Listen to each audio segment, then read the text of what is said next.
হাওড়া জেলা হাসপাতালে এমার্জেন্সির সামনে হুড়মুড়িয়ে ভেঙে পড়ল কার্নিশের বড় চাঙড়। বুধবার সন্ধ্যার সময় ঘটনাটি ঘটে। সেই সময় ওখানে কেউ না থাকায় এই ঘটনায় কেউ আহত হয়নি। রোগীর আত্মীয়জনদের নজরে আসতেই তাদের মধ্যে আতঙ্ক ছড়িয়ে পড়ে। গত 1 মাস ধরে হাওড়া জেলা হাসপাতালে পূর্ত দপ্তর থেকে মেরামতির কাজ চলছে, সে কারণে ভাড়া বাঁধাও আছে, কিন্তু জাল দিয়ে ঘেরা ছিল না। এমার্জেন্সি গেটের সামনে যেখানে চাঙড় ভেঙে পড়েছে সেখানে অ্যাম্বুলেন্স থেকে রোগীদের নামানো হয়, ফলে বড়সড় দুর্ঘটনার সম্ভাবনা ছিল, এমনটাই মনে করছেন রোগীর আত্মীয়রা। তবে এই ঘটনার পর হাসপাতালের মূল গেটের দরজা বন্ধ করে দেওয়া হয়। এমার্জেন্সি গেটের কাছে হুড়মুড়িয়ে চাঙড় ভেঙে পড়েছে, দেখেছেন তো? আপনার সামনেই আমি এলাম, আপনার আগে দেখছি, আপনার পরে এলাম, আমি কিছু বলতে পারবো থাকলে তো বড় আর নিশ্চয়ই বিপদ তো হতো, কিন্তু আমি তো দেখিনি, চোখের সামনে হয়নি। ঠিক আছে, কোনো রকম নেট ফেট দেওয়া ছিল কি আগে?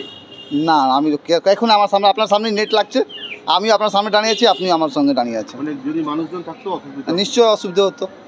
আপনার নাম? আমার নাম সুনীল প্রসাদ।